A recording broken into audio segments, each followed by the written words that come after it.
हे संसार के स्वामी, मेरे नाथ हे त्रिपुरासुर का वध करने वाले, आपकी महिमा तीनों लोकों में विख्यात है। चर अचर मनुष्य देवता सभी आपके कमल चरणों की वंदना करते हैं। हे प्रभु, आप समर्थ सर्वज्ञ और कल्याण स्वरूप हैं। आप सभी कला और गुणों के निधान हैं और योग ज्ञान तथा वैराग्य के भंडार हैं। हे प्रभु, आपका नाम शरणागतों के लिए कल्प वृक्ष है। हे त्रिपुरारी, यदि आप सचमुच हमारे ऊपर प्रसन्न हैं और मुझे अपनी सच्ची दासी जानते हैं, तो मुझे श्री रामचंद्र जी की जन्म की कथा और उनके जन्म का कारण क्यों और कैसे हुआ मुझे विस्तार पूर्वक समझाइए। जो तनयत ब्रह्म की नारी विरमति मोर, देखी चरित महिमा सुनत भ्रमति बुद्धि अति मोर। हे त्रिपुरारी, श्री रामचंद्र जी यदि राजपुत्र हैं तो ब्रह्म कैसे, और ब्रह्म है तो स्त्री गिरा में उनकी मति बावली कैसे हो गई है। हे त्रिपुरारी, इधर उनके चरित्र को देखकर और उधर उनकी महिमा सुनकर मेरी बुद्धि अत्यंत चकरा रही है। हे त्रिलोकनाथ, यदि देवर्षि नारद भगवान विष्णु के परम प्रिय हैं, भक्त और ज्ञानी हैं, तो ऐसे कौन से अपराध पर देवर्षि नारद ने भगवान विष्णु को मनुष्य रूप अवतरित कर पृथ्वी पर जाने का श्राप दे डाला। हे प्रभु, मुझे श्री रामचंद्र जी के जन्म की कथा सुनाकर मेरा अज्ञान दूर कीजिए।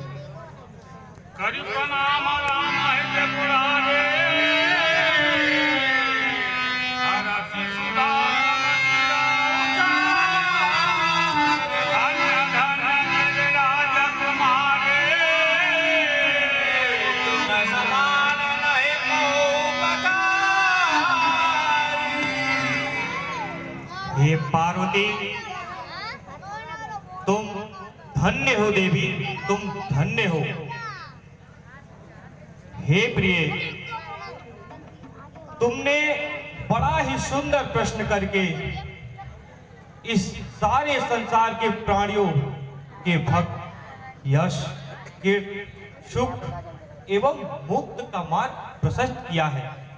किंतु हे देवी, आपने यह प्रश्न किया कि राम राजा पुत्र है या अविनाशी ब्रह्म, यह हमें तनिक अच्छा ना लगा। हे देवी, यह प्रश्न पूछने पर भी आपके मन में अविनाशी ब्रह्म के प्रति प्रेम ही प्रकट होता है। हे देवी सुनो, बुद्धि, मन और वाणी में तर्क नहीं किया जा सकता। संत, मुनि, वेद, पुराण सब अपने अपने बुद्धि के अनुसार ब्रह्म का वर्णन करते हैं तथा मैं अपने बुद्धि के अनुसार कहता हूँ। जब जब हो ही धर्म की हान, बाढ़ई असुर अदम अभिमानी, तब तब प्रभु धरि विदित शरीरा, हर ही कृपा निधि सज्जन पीरा। हे प्रिय, भगवान के अवतार होने का अनेक कारण है। ना ही कोई ज्ञानी है और ना ही कोई मूर्ख। भगवान विष्णु जिसको जैसा चाहते वो उसी क्षण वैसा हो जाता।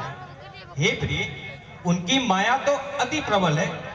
हे प्राण प्यारी, मैं तुम पर आज अति प्रसन्न हूँ। मैं तुम्हें उनके जन्म का कारण सुनाता हूँ।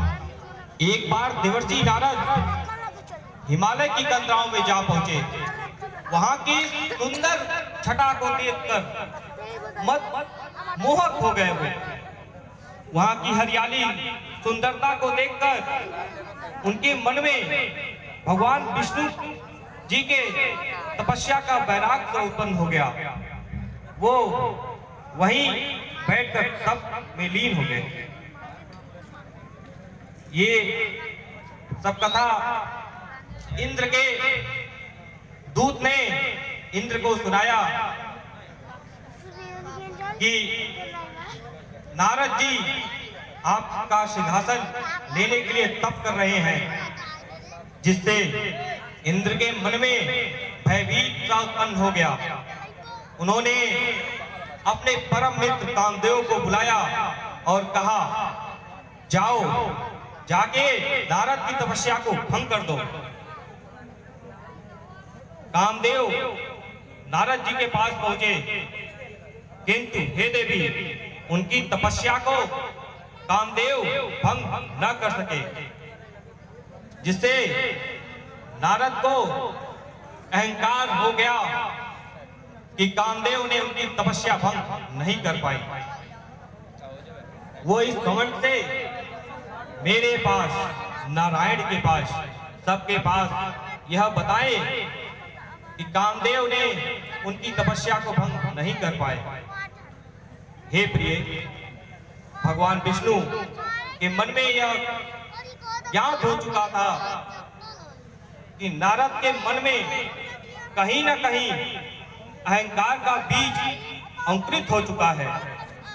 इसको जड़ से निकालना अति आवश्यक है। तब भगवान विष्णु ने एक माया नगरी का निर्माण करते हैं। वहां पे एक शेरनिधि नामक राजा रहते थे। उनकी पुत्री विश्वमोहिनी, वो अति सुंदर थी देवी, वो अति सुंदर थी। जो भी उसको देखता मत मोहित हो जाता था। हे देवी, इसी तरह नारद उनके नगर में पहुंचते हैं और वहां विश्वमोहिनी को देखते हैं, जिससे उनके मन में विश्वमोहिनी से विवाह करने का निश्चय करते हैं। हे प्रिय,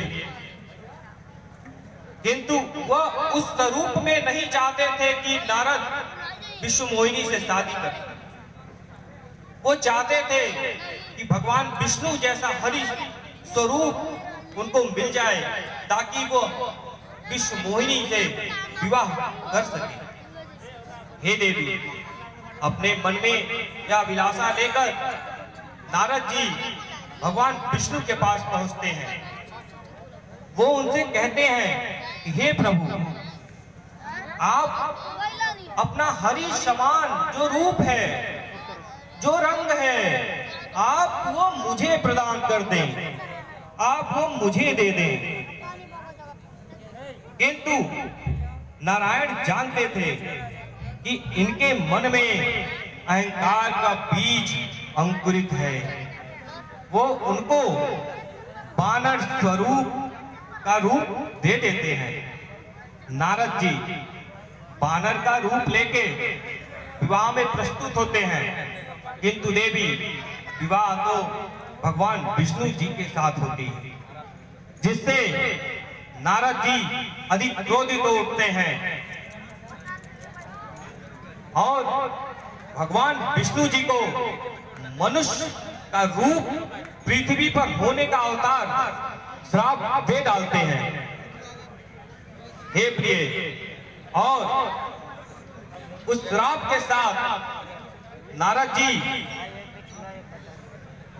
कहते हैं, हे भगवान, जिस तरह आपने मुझे बंदर स्वरूप, बंदर का रूप मुझे प्रदान किया, उसी प्रकार इस पृथ्वी पर जब आप मनुष्य रूप में अवतरित होंगे, तब आपका यही बंदर आपकी सहायता करेंगे, आपकी मदद करेंगे।